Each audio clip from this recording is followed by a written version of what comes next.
malam semua.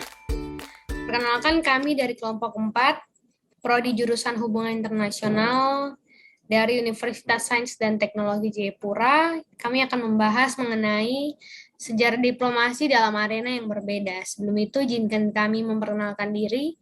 Perkenalkan, nama saya Tamariska Tanawani dan teman saya. Dan saya Prilly Rompaisun. Kita masuk pada topiknya, yaitu sejarah diplomasi. Terdapat 5 pokok bahasan. Yang pertama, tradisional diplomasi, new diplomasi, Cold War diplomasi, post-Cold War diplomasi, dan yang terakhir, three approaches to peace. Menurut Roosevelt, Stalin, Churchill pada World War II atau Perang Dunia II. Next. Baik, yang pertama yang akan kita bahas adalah tradisional diplomasi atau diplomasi lama. Tradisional diplomasi memiliki struktur yang menempatkan negara sebagai pusat kegiatan. Pejabat diplomatik bertindak atas nama negara yang kemudian menjadi suatu institusi, bahkan menjadi suatu profesi mengenai prosesnya. Diplomasi diorganisasikan secara luas dalam hubungan bilateral atau hanya dilakukan oleh dua negara saja dan biasanya dilaksanakan secara rahasia sehingga bersifat tertutup.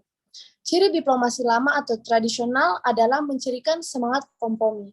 Keberhasilan dan salah satu contoh diplomasi lama yang terbesar adalah keberhasilan negosiasi dalam Kongres Wakil 5 negara besar, yaitu Austria, Rusia, Prusia, Inggris, dan Prancis pada Kongres Wina tahun 1815 yang bersepakat untuk mengakhiri perbedaan di antara negara mereka. Berikut New Diplomasi. New diplomasi atau diplomasi baru adalah pola diplomasi multilateral yang dilakukan oleh banyak negara di dalam sistem internasional pasca berakhirnya Perang Dunia I di tahun 1918. Sifat multilateral yang menjadi salah satu ciri khas era diplomasi baru ini kemudian membuat jalannya diplomasi menjadi lebih terbuka dan dinamis. Selain itu, aktor-aktor dalam sistem internasional yang melakukan praktik diplomasi ini tidak terbatas pada aktor negara saja, melainkan aktor non-negara seperti organisasi internasional dan juga non-government organization yang juga turut terlibat di dalamnya. Dua perubahan penting yang perlu diperhatikan sebab mempunyai implikasi bukan hanya terhadap struktur tetapi juga terhadap proses. Pertama, negara tidak lagi menjadi satu-satunya aktor yang terlibat. Kedua, mulai mengubah terminologi lingkup kegiatan dan memperluas ketentuan-ketentuan yang menyangkut kehidupan warga negara. Contoh new diplomasi. Diplomasi fashion antara Indonesia dan Singapura, yaitu Rising Fashion yang adalah sebuah kegiatan diplomasi fashion yang diprakarsai oleh KBRI Singapura. Kata rising yang secara harfiah dalam bahasa Inggris berarti peningkatan atau kebangkitan merupakan singkatan dari Republik Indonesia RI dan Sing dari Singapura. Rising menjadi jargon kerjasama RI dan Singapura sejak 2017, sehingga kini Rising Fashion menitik beratkan pada pengembangan kapasitas serta bisnis fashion para pelaku kreatif subsektor fashion lokal, supaya dapat menampilkan produk unggulan mereka di Singapura serta pasar global.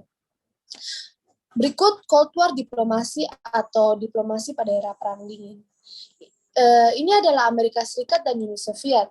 Sebagai negara superpower di dunia, kedua negara ini memiliki tujuan utama yaitu untuk menyebarkan ideologi masing-masing negara, agar negara lain menerima dan mengikuti ideologi yang diberikan oleh Amerika Serikat atau Uni Soviet.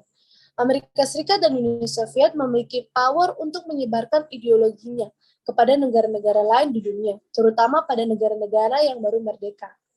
Pada saat Perang Dingin berlangsung, yang menjadi landasan utama politik luar negeri dari Amerika Serikat adalah containment policy, yang merupakan ide dari salah satu diplomat Amerika Serikat, yang juga merupakan anggota dari Foreign Service Officer, yaitu George Force Kennan. Containment policy menjadi strategi Amerika Serikat terhadap Uni Soviet di era Perang Dingin dan merupakan salah satu kebijakan yang dipakai oleh Presiden Harry S. Truman untuk menahan penyebaran ideologi dan upaya Uni Soviet terhadap seluruh negara bagian Amerika Serikat. Contoh dari Cold War diplomasi akan akan dijelaskan oleh teman saya Tamariska.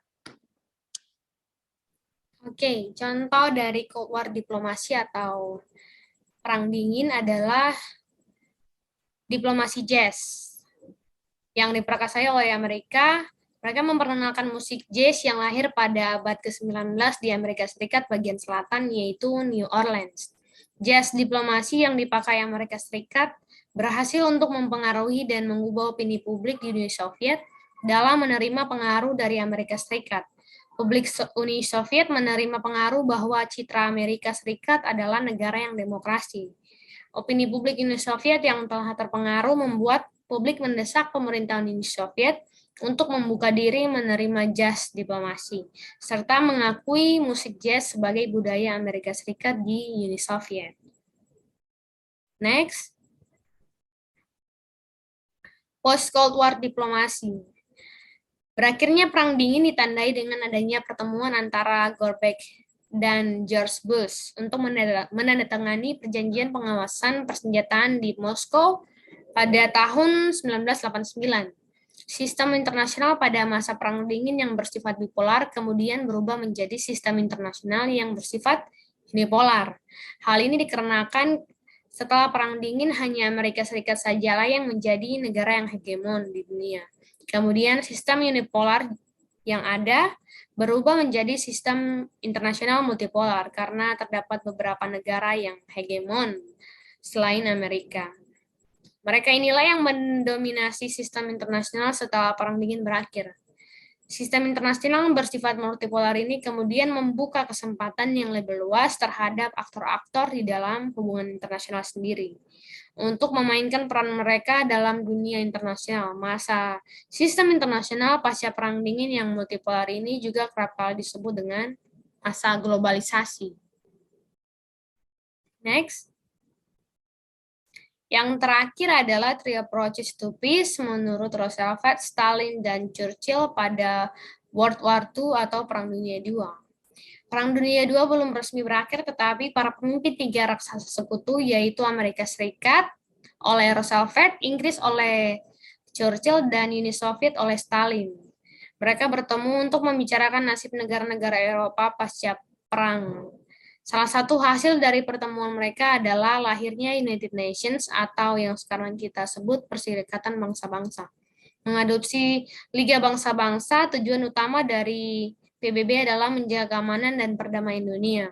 Ketiga negara tersebut menyusun struktur serta fungsi dari organisasi perdamaian untuk menggantikan LBB. PBB pun berdiri pada 24 Oktober tahun 1945 di San Francisco, California, Amerika Serikat.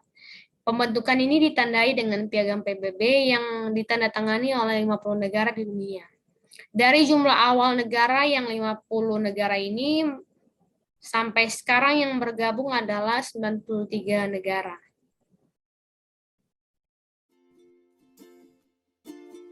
Baik, sekian presentasi dari kami. Mohon maaf apabila ada kesalahan, baik ucapan maupun pengetikan dalam video ini. Referensi akan kami cantumkan di deskripsi. Terima kasih.